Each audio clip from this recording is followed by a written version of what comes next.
Bom, nessa semana, aliás, hoje, a grande expectativa, a possibilidade da aprovação da medida provisória sobre a reforma administrativa do governo Jair Bolsonaro e a grande dúvida, será que o COAF fica na alçada de Sérgio Moro ou vai mesmo para o Ministério da Economia? E gentilmente atendendo a Jovem Pan, está conosco o senador Lazer Martins, do Podemos do Rio Grande do Sul. Senador, bom dia, como sempre, obrigado por atender a Jovem Pan. É uma satisfação. Bom dia, Tiago. Meu abraço também ao Augusto Nunes, com quem tive o prazer de trabalhar durante um bom tempo em Porto Alegre.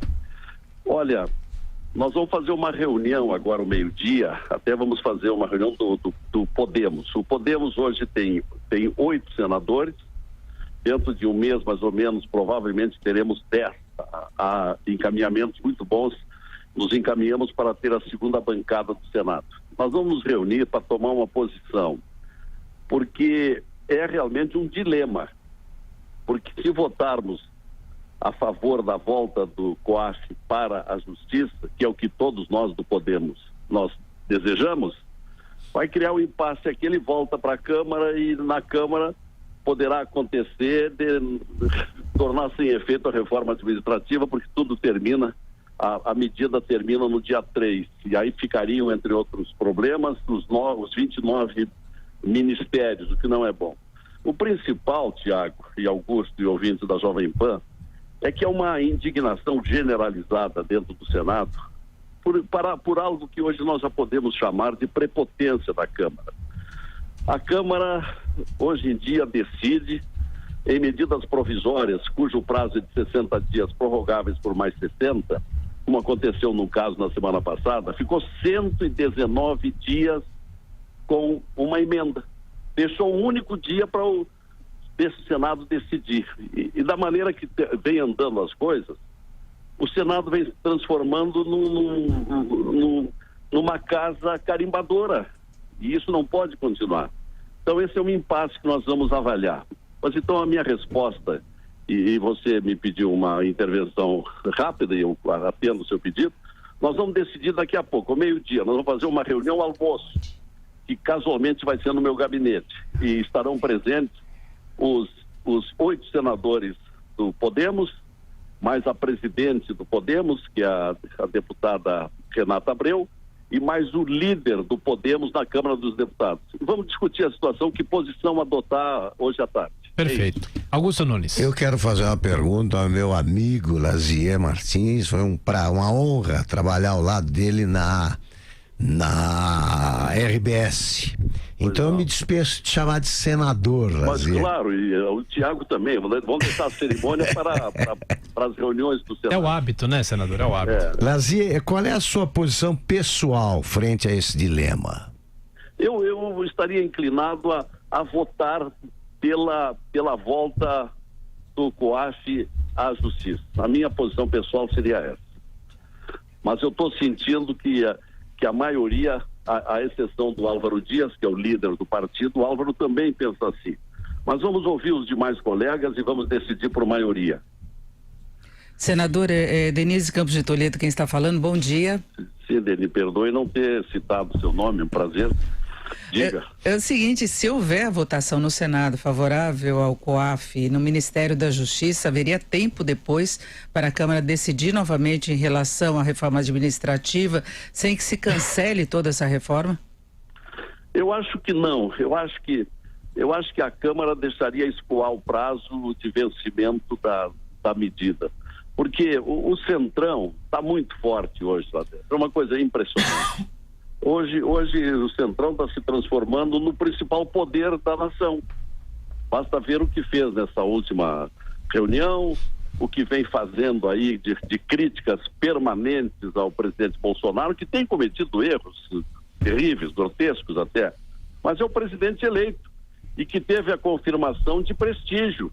As manifestações de domingo foram muito grandes, tiveram um grande significado, então tem prestígio.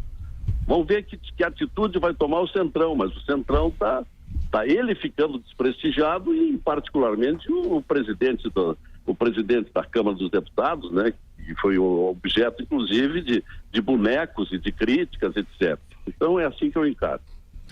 Agora o governo parece não estar disposto a correr esse risco, né? Nós temos algumas divergências na base do governo. O Major Olímpio, por exemplo, acha que tem condições de votar no Senado e votar na Câmara novamente. Agora o governo deixou claro que não tem intenção de arriscar. É verdade, o governo não quer arriscar. O Major Olímpio, líder do PSL no Senado, está intransigente. Ele quer convencer hoje à tarde, seguramente vai discursar, vai tentar convencer. Ele realmente quer enfrentar a Câmara. Ainda bem que deverá ser votado amanhã um projeto de lei que obriga, ele tem 8 anos de idade, é do tempo do Sarney, que obriga as duas casas a obedecerem mesmo os prazos.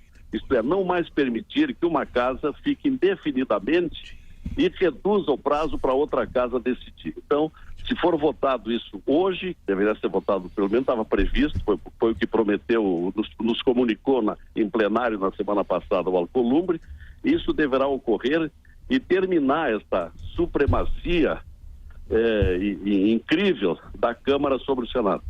Agora, senadora, a grande questão é o formato de medidas provisórias. De que forma que o senhor entende que isso deva mudar, se é um formato correto? Porque, como o senhor está explicando, muitas MPs ficam muito tempo sendo discutidas na Câmara e chegam em cima da hora do Senado e vocês têm que votar em 3 dias, porque senão essas MPs perdem a validade, como é a MP do saneamento, não é? Bom, em primeiro lugar, regulamentar esse excesso de medidas provisórias. Isso é um vício, é um velho problema que se arrasta há muitos anos. Vários presidentes hoje decidem muito mais que o Poder Legislativo, porque as medidas provisórias têm prioridades. Então, o primeiro ponto é esse. E segundo, se for votada essa matéria que está lá na Câmara há 8 anos, eu acho que será regulamentado, será daqui por diante dividido mais equanimemente o tempo, e é o que nós esperamos. Mas esse Senado, que foi bastante renovado, não ainda na medida que nós gostaríamos de ver, mas foi bastante renovado. Com 46 cadeiras renovadas, nós temos aí uns 20 novos senadores que têm um pensamento conforme as aspirações dos brasileiros manifestadas aí nessas mobilizações. Mas ainda não o suficiente. De qualquer maneira, a crítica atualmente a essa predominância de medidas provisórias, a crítica vem sendo muito mais intensa, muito mais objetiva do que em congressos passados. E só para fechar, senador Lazier Martins, em relação ainda a essa medida provisória que a gente citou sobre o saneamento básico, existe muita divergência entre os próprios parlamentares que discutiram essa questão na Câmara, dizendo que seria um erro abrir isso para o capital, o capital privado, mas o setor defende, obviamente, isso. O senhor tem uma posição em relação a isso? Pois é, num país deficitário como o nosso, terrivelmente deficitário, eu acho que diante dessa contingência não tem recurso para fazer as coisas, então tem que transferir para a iniciativa privada, isso é inevitável, senão não acontece nada. Continua esta penúria, não apenas financeira, mas penúria em obras, é o que eu penso. Ok, senador Lazier Martins, do Podemos do Rio Grande do Sul, mais uma vez, muito obrigado por atender a Jovem Pan. Bom trabalho, boa semana. Tá bom, ok, cumprimentos, Tiago. Eu sou um ouvinte permanente, gosto muito da programação de vocês, que é muito jornalística. Um abraço a todos. Abração, Lazier.